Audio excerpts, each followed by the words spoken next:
Hi, my name is Kumari Sky, and this is a yin yoga tutorial for the pose called Dangling.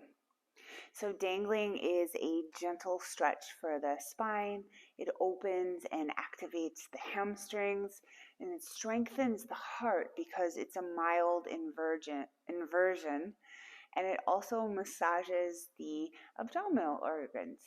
And it's one of the only standing yin yoga poses. Looks like this.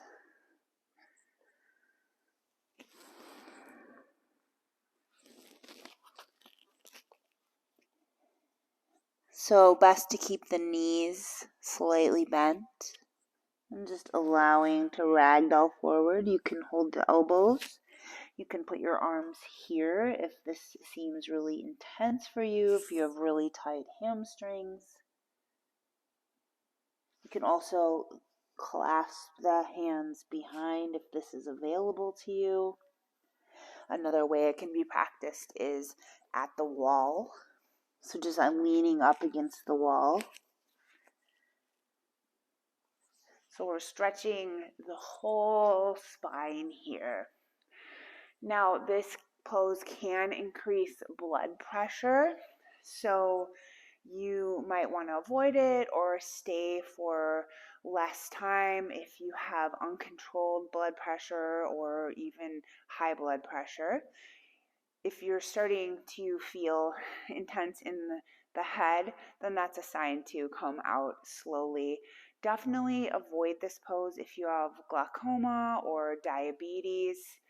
And if you have low blood pressure, you'll want to make sure to rise up from this pose really slow, or even just come all the way down to the ground and just give yourself a moment. If you have any disc issues, you want to do that supported version where your forearms are on the thighs. The counter pose for this would be a gentle back bend, but this pose is really well matched from going to dangling to a squat, dangling to a squat. I'll talk about the squat pose in another video. The meridians that are affected in this pose are the urinary bladder because of the intense back of the leg stretch.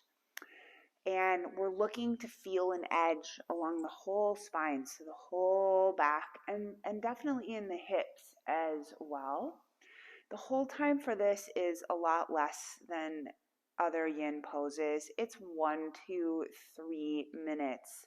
And like I was saying before, you can go from dangling for 2 minutes to a squat for 2 minutes, or 1 minute, or 3 minutes.